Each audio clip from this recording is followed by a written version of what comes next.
Welcome everyone to our third webinar from the Configurable Business Documents and Electronic Reporting series. Former two webinars gave you some fundamental knowledge, but you are probably still confused because you heard so many new terms and seen so many new concepts, and you may still be trying to arrange this puzzle in your mind. So I have tried extra hard this time to make this webinar as understandable as it can be. I'm not so much focused on how-tos today, but I intend to give you a broader overview of what you have to understand in order to save you from frustrations later on. My name is Albin Lotrich, and I am Senior Technical Consultant at Docentric. I'm actively involved in following trends in reporting in D365 FO and improving Docentric reporting solution to fill the gaps and give users great reporting and document output management tool. Okay, after this introduction, let's see what's on our agenda today. We will start with a quick review of electronic reporting and configurable business documents by taking a look at what we did in our former two webinars. Today, we want to finish our configurable business document free text invoice. We will derive a format configuration provided by Microsoft, which includes a template in Excel. We have to add a new field on this Excel template and also tell where the data will come from. Hence, we will insert a mapping of our new field to the new corresponding field, which we have added last week to the data model. We will then run the modified format configuration in our reporting configurations tool to see if we did everything correctly. Electronic reporting destinations are entirely new for configurable business documents, and we will take a look at them and explain why we just cannot use the good old SSRS print destinations. We will use the print management settings to set our new configurable business documents pre-text invoice to run when the report will be started through the print management in D365 FO. Then we'll test our work, first in the reporting configuration tool and then in D365 FO. At that point, we will discuss what probably matters most to you. What are the pros and cons of configurable business documents? Or with other words, what's in it for me? So I invite you to send me questions or opinions in your chat window during the webinar so that we can discuss them.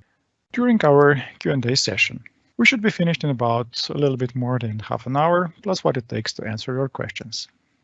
The idea behind electronic reporting is to use configurations instead of coding.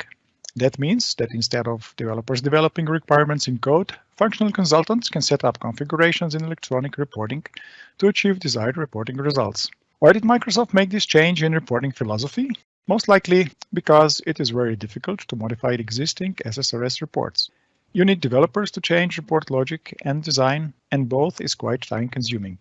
And when a change is done, it has to be deployed in target environments, just as any other customized code.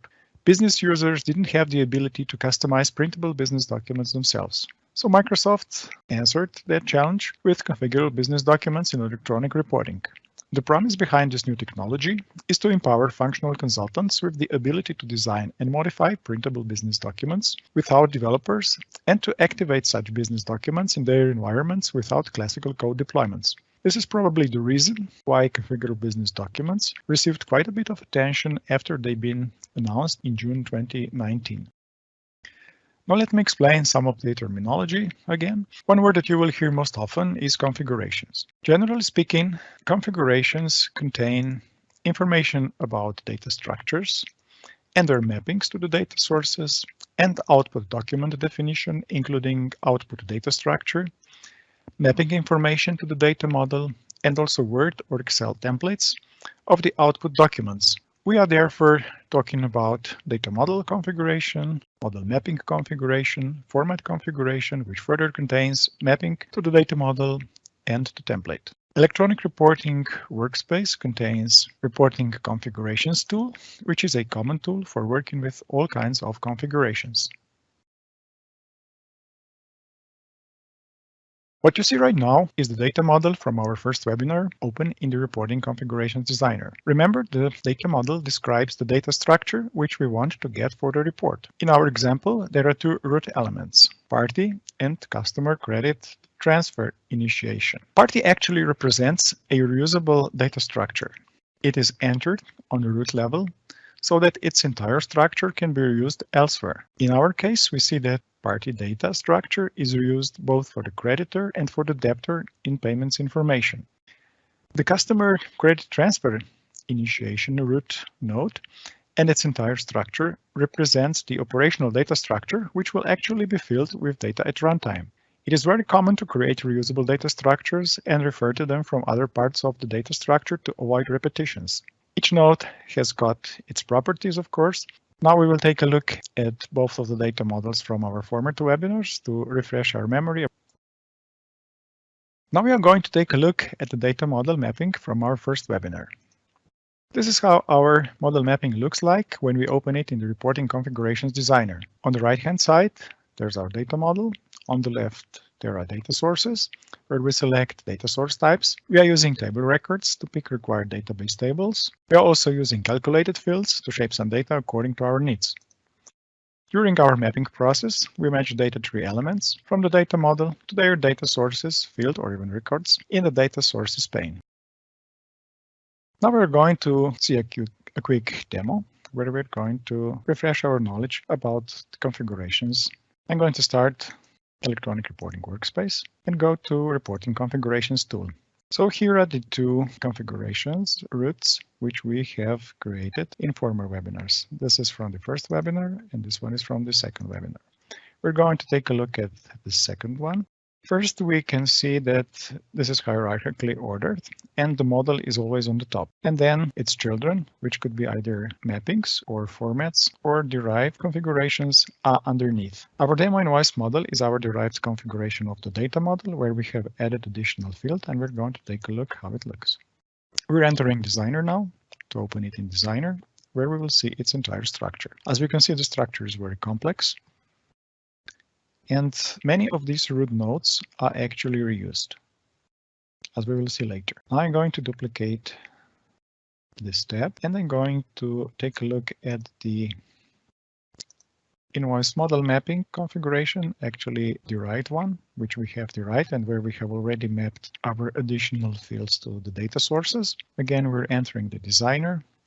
And we can see here in the definition part that we have 4 mappings which basically map to the different kinds of documents. Each of them, of course, need different data. That's why we have so many mappings here. And the definition tells us which is the root node where our operational data structure will begin.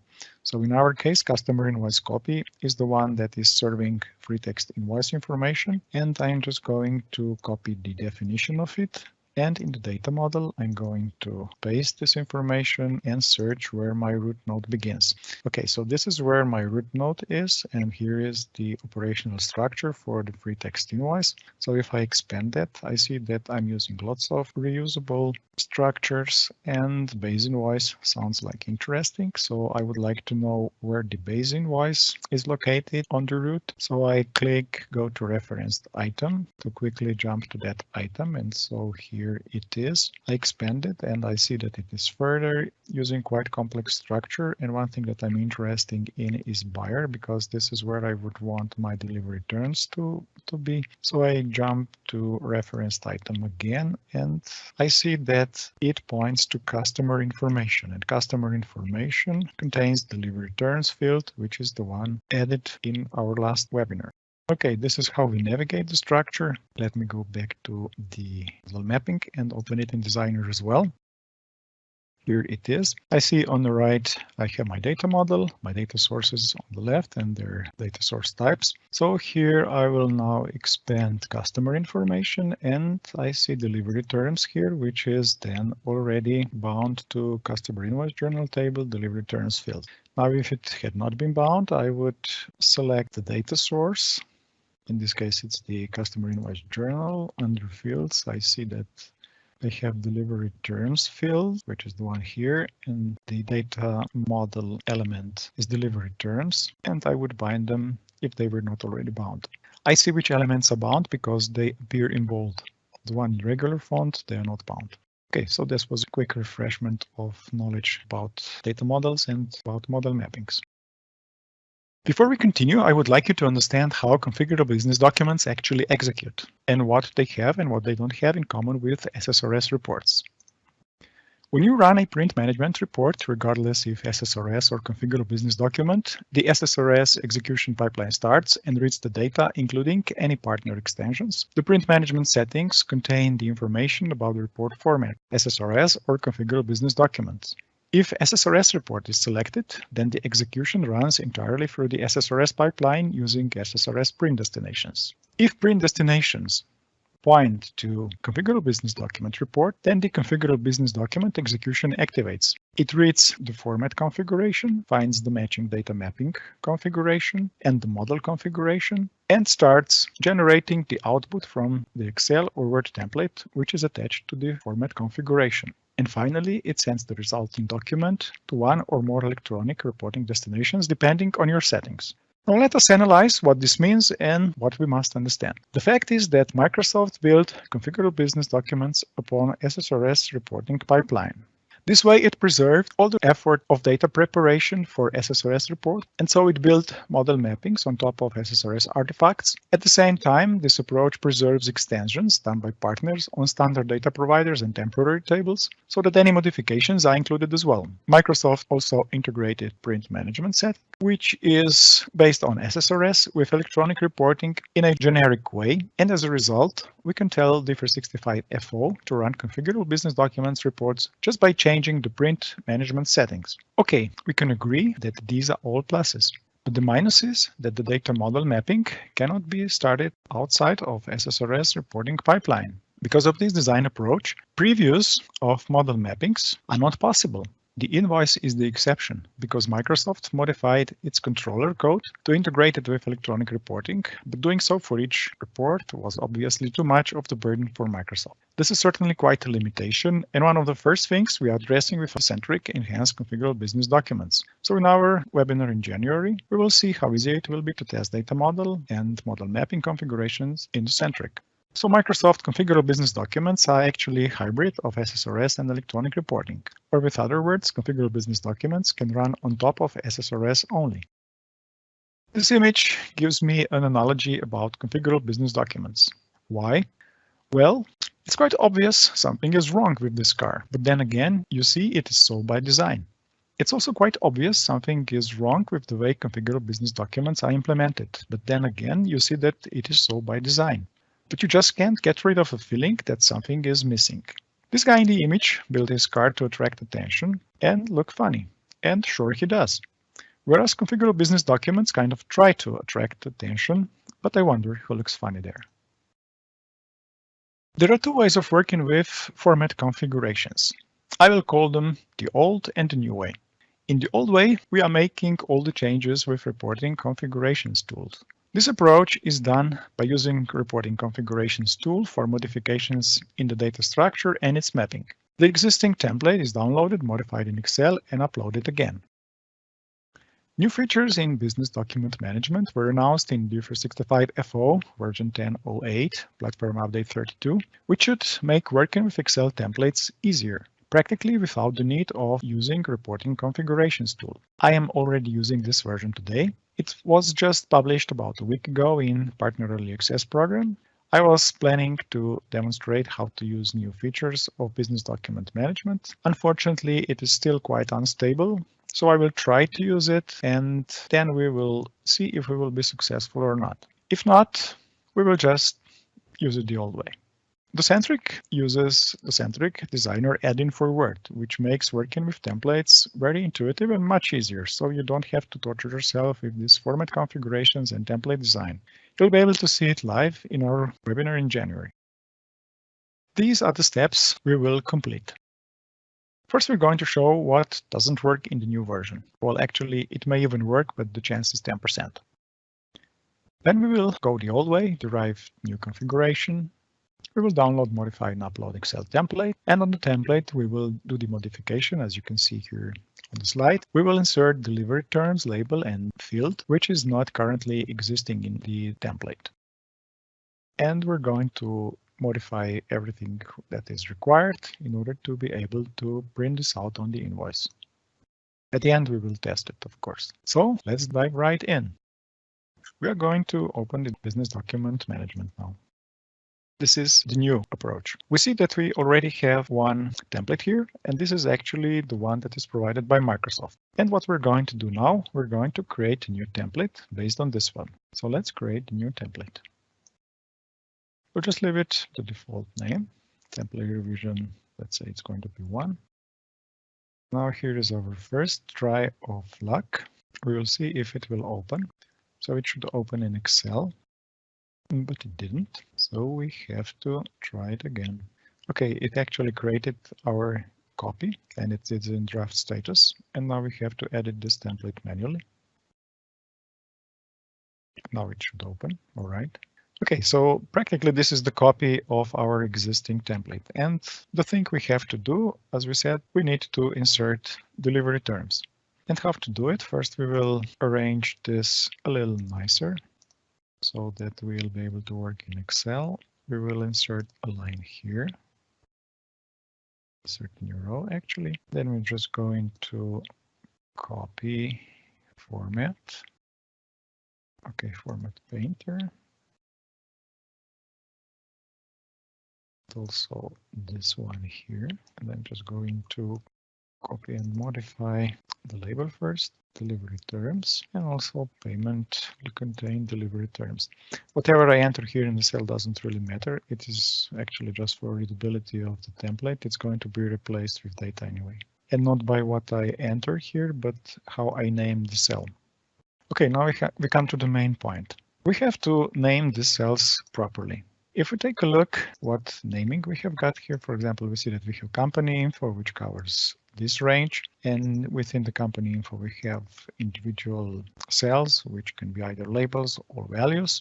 We are interested in document details, which covers all this section down here. And in the document details, we have practically added our delivery terms, label and value. So here we will now enter the name, and the way we do it. Now this is the structure from our format configuration, and actually the names in the structure and the names in the ranges and the cells have to be the same. And this is how this format logic knows which information goes into which place. I'm now interested in document details, and on the document details, I am now on the cell which I want to name, and let's try our luck today.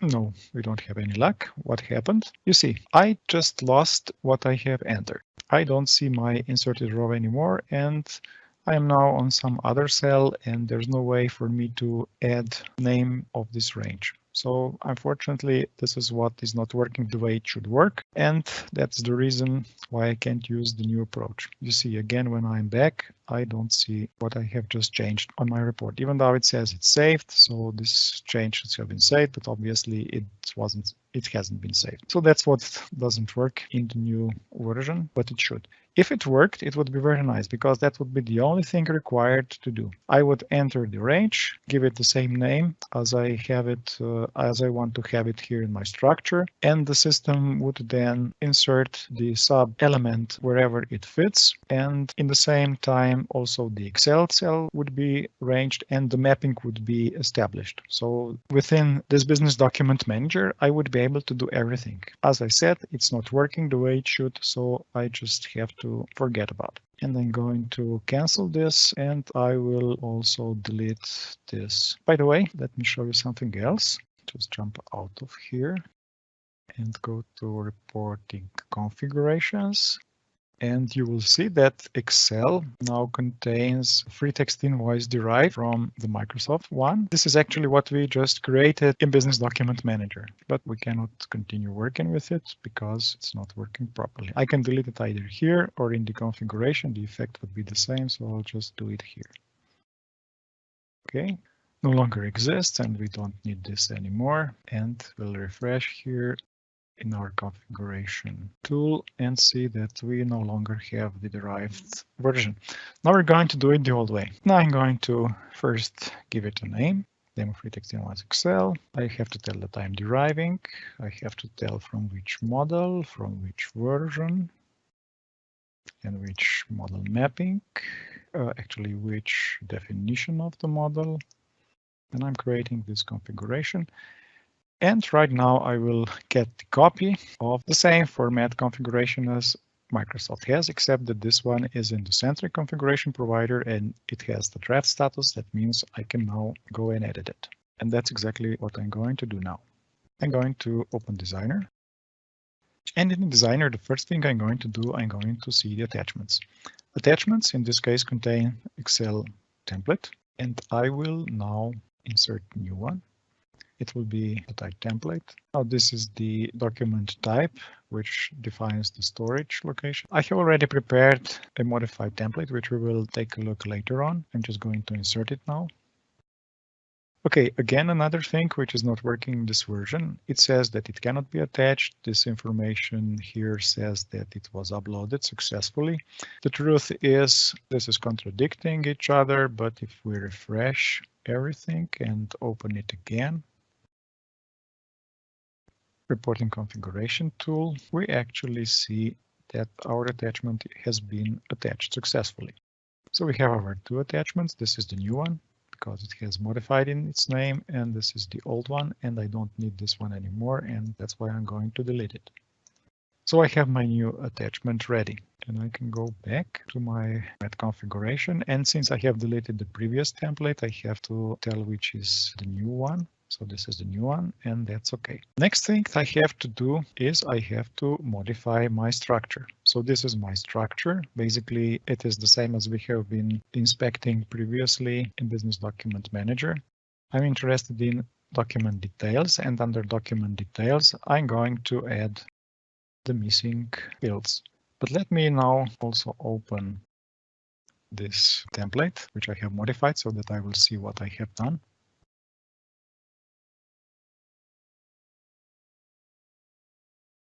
Okay, this is my template. And what I have done in this template is I have inserted this row 20. I have inserted this to cells just as I have done previously in Business Document Manager. And then I have given these two names, Document Details Delivery Terms label and Document Details Delivery Terms value. So all these names are meaningful. So from the name, I could understand what information they contain.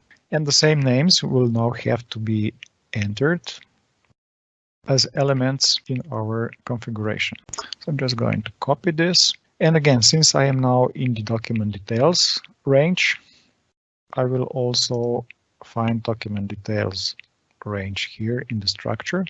And I'm just going to add a cell. I will give this cell the same name as in Excel. And I'll repeat this information also for the value. Okay, so I have now modified my structure in the format so that it matches my new Excel template. And it has been located down here. Okay, so the next thing is that we have to map this structure to our data model. In our data model, we will expand customer information, and there we have delivery terms. Now, delivery terms will be mapped to the value. So I select both elements and bind them. Instead of label, I'm just going to enter some fixed text, just that it will be something different than what's already in the Excel. I'm going to achieve this by editing formula, and in this formula, I'm going to use one of the text functions. It's this one here. I'll add it to my formula window and insert some static text. Made delivery terms, for example. Save it, and if everything is okay, I'll see it displaying here. If it was not okay, there would be an error telling me that I have done something wrong. Okay, this is okay, and I'll go back. So I have my structure mapped to the data model, and I just save everything. Okay, there are some warnings, but they are not significant for us in this case. So we can safely remove them. And once we have this, we already can test our format configuration. So let's do it now. This is the one. I'm going to select an invoice. One of the free text invoices. This one will do. Okay, let's run it. And right now, our configurable business document execution pipeline begins. It reads the configurations, fetches the data, and then fills the data to the template. And the template has just been downloaded here as Excel file to my browser. I open it, and I should be able to see if my results are there. But unfortunately, I can see that they are not. They contain the same values as my templates. So what is the reason? The reason is that it is important to understand how template actually gets filled. Templates are filled from top to bottom, from left to right, row by row. And in the same way as we have data in our template, cell by cell, row by row, in the same way, the structure in our configurations have to have the same structure. So I'm going to open the format again. We see that in our template, our delivery terms are immediately after the payment information. So I have to find where my payment information is, and I see, okay, it is here. In order to be able to display my delivery terms, I have to bring my added elements up under the payment value. And so I'll do it. Here they are, and I'm going to move them up one by one. Okay, payment, one more, and the value as well. When I will be moving them up, they'll be in the correct sequence, just according to the same sequence as the template is getting filled. I save it. And I can run it now. This time we should be able to get the correct results. Our filter is still there, so we just execute Configurable Business Document execution pipeline once more and wait for the results. Here they are. Let's open them and see if we have got our information here. Yes, it's here. We have made it, and we see that our label has been applied and also our value. So that's nice. That's exactly what we wanted to do. And now we can return back to our presentation. Before that, I'm going to close this and go back to presentation. Now it's time to explain electronic reporting destinations a little bit more in detail. So let us once again see the execution of the print management reports. When you run a print management report, the SSRS execution pipeline starts and reads the data, including any partner extensions. The print management setting contains information about the report format, SSRS or Configurable Business Document. So in case of SSRS report, then the SSRS execution and print destinations are applied. If print destinations points to Configurable Business Document, Configurable Business Document execution activates and reads all the configurations, fills the template with data, and sends the document to one of the electronic reporting destinations. Now take a look at electronic reporting destinations. Did you note something unusual? Yes, there is Power BI, which sounds kind of fancy, but where is the printer? There is no printer destination. Why? Is it because we're in the 21st century and we should do away with paper and just do everything electronically?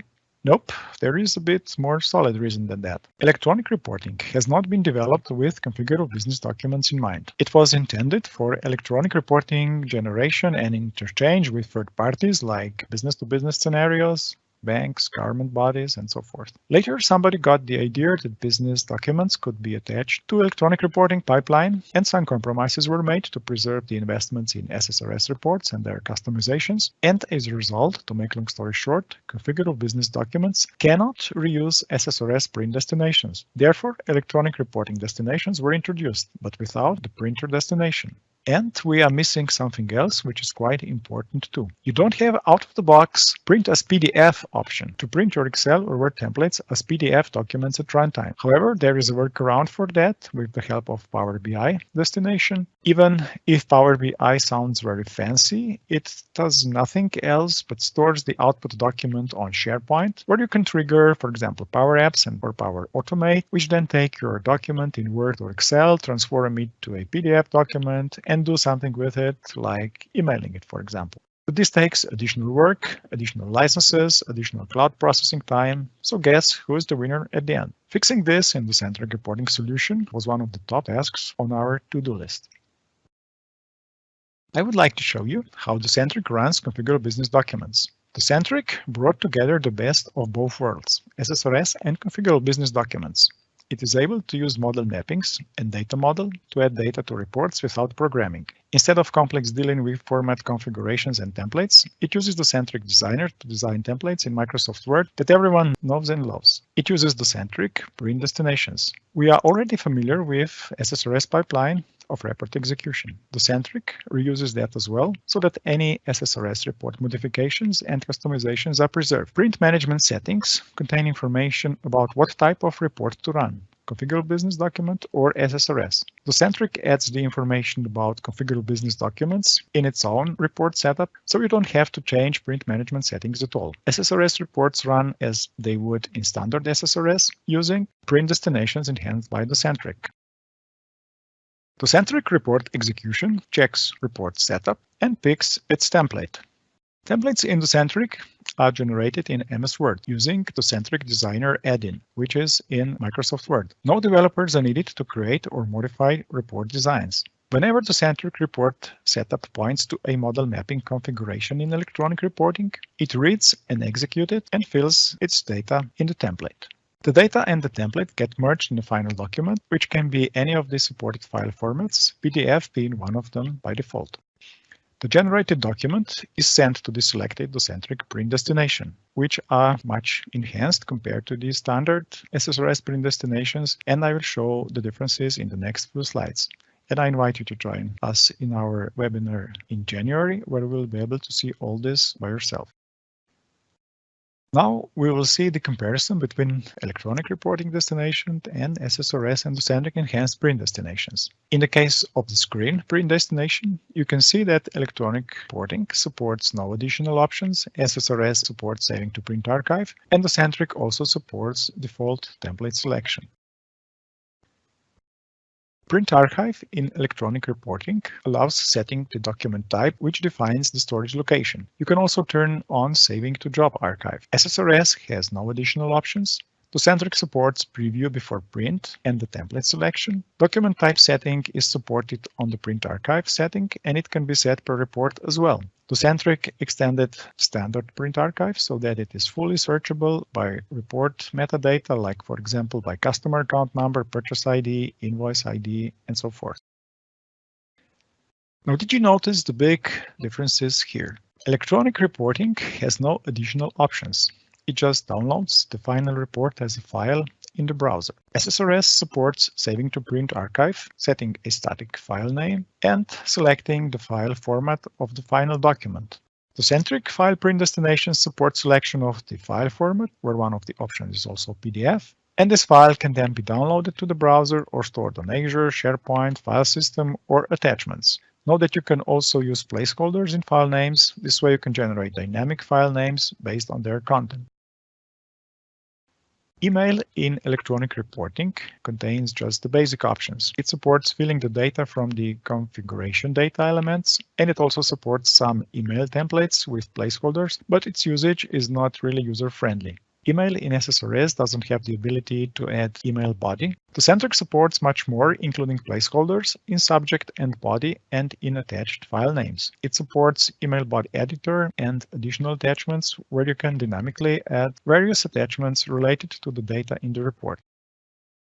Printer destination is not available in electronic destination at all. SSRS contains basic printer settings. Docentric again contains much more settings, as you can see. Electronic reporting destinations include Power BI, which actually supports saving to SharePoint. Standard SSRS doesn't have this option. Docentric file print destination can achieve the same thing by its Save to Attachment option, where you can select the document type. Another way to save it to SharePoint is by using Print Archive, where you can set it up to store on SharePoint as well. This quick comparison gave you an idea how inferior electronic reporting destinations really are compared to the other two alternatives.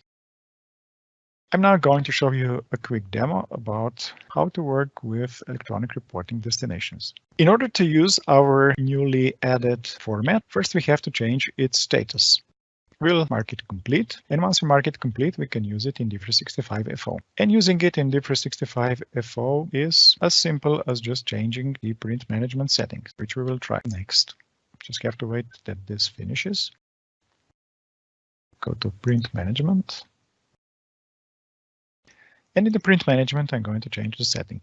I have the report format selections here, and I can see that besides my SSRS report, I also have both of my Configurable Business Documents alternatives. I'm going to choose my own demo-free text invoice. I save it, and that's all it takes. I can already run it. Now, the limitation with Configurable Business Documents is that I can only use them in combination with print management. I cannot use view original or view copy or print original or print copy. Only print management can be used with Configurable Business Documents. All right, I have already got my finished document downloaded as Excel file, which I can open. And I can see that it printed all right, exactly what I wanted. That's okay. But now I'm going to show you what it takes to change electronic reporting destinations in order, for example, to get it printed on a screen. This is done in electronic reporting workspace. Here we have electronic reporting destination. And for each of our formats, we can then first select the format and then determine its destinations. First, we have to give them some name. We have to select the component name. And the settings are actually under this button. So we have these settings which we have previously seen on slides, and we would want to have it sent to screen. So we can enable sending to screen, save it, and when we are running it again, we should be getting our free text invoice to screen. So we get it on screen, except it is not in our local Excel. This is in online Excel, in Office 365, but you see the resulting invoice is here. So screen was one option. Another options are Power BI, as we have mentioned, and if I turn it on, I can then choose which of the SharePoint document types I'm using. Then file print destination actually is the default one, and if I select it, I receive the same result as previously. The file is generated and downloaded to my browser. Print archive enables selecting the document type and saving in job archive, where I can then take a look of my archive, but I cannot really search it. And then email destination. If I enable it, I have the to and carbon copy field, which basically accept email tokens, or I can just use the configurations settings. I cannot really show you email here because this virtual machine is not configured for sending email. Subject I can also enter manually or use some dynamic content bound from my configuration, and the body as well. It's quite limiting, as you can see, so not really practically usable according to my opinion. Okay, so much about print destination, and let us go back to slides again. At this point, we will lean back and discuss the pros and cons. I have commented along during our presentation what is good and what is bad, so now we will make our final inventory of that. There are some things which are kind of cool in Configurable Business Documents. Not that cool to be as excited as this lady in the image, but still, let's see what that is. You can add any kind of data to the reports that is available in D365 FO. Not just data from the database tables or views, but also output from classes and methods in D365 FO, complex formulas in calculated fields, etc. All the existing SSRS reports with their customization can be reused because Configurable Business Documents run on top of SSRS pipeline. It is possible to make modification on the report design and data now without developers and without classical code deployments. Functional consultants can indeed do things that they were not able to do before, but it also means extra work for them, something that the developers were doing before, functional consultants will be doing now. There are, however, many pains still. Configurable business documents are complex. They come with little and poor documentation. The technology is still immature and often unstable. That brings quite unfriendly user experience. Electronic reporting destinations don't offer the print as PDF functionality, which is a must for public-facing documents. To remedy that, one has to use Power Apps or Power Automate or both together, which means extra work, extra cost.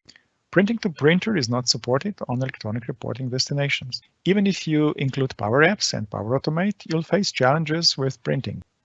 Word templates have been promised already for the version 10.06. Now we are on 10.08, and still there are no Word templates. Designing electronic reporting configurations and configurable business templates is difficult, really difficult, with tons of open questions like how the conditional content is supported, how about complex headers and footers, how the grouping is supported, how to use subdocuments, etc. When you struggle to add some complex data to the report and you make modifications in the data model and model mapping and then in the format and on the template and then run it and you don't get anything out or you get wrong results, what will you do? You can't test configurations separately. What you'll do, you'll have to ask some developer to debug the execution in code. And this is good news for developers. They will still be needed. Yes, they will. Actually, more than they would want. There's more, but I'm running out of space. Well, these were the most frustrating cons according to our opinion. But there is a shine of hope on the horizon. Docentric has solved all of these deficiencies and more. Complexity is significantly reduced. Only data model and model mapping configurations are required and the rest is the same as for the Docentric reports. User experience is incomparable. Existing Docentric users will feel right at home. Print as PDF is supported out of the box. Printer destination is available and works with the same settings as for Docentric Enhanced Print destinations. Word templates are natively supported in Docentric. You will be able to design document templates in Word using powerful Docentric Designer. Then you will generate final documents as PDF files and have them fully integrated with print management through the use of enhanced Docentric print destinations, as we have seen in the comparison slides. Now, Docentric Designer is really powerful. It supports conditional content, dynamic headers and footers, grouping, sorting, everything that Docentric users already know and love. Nothing new to learn as far as designing is concerned. And model mapping can be tested in Docentric, and the resulting data can be used for designing and testing the template in MS Word. And that was it for today.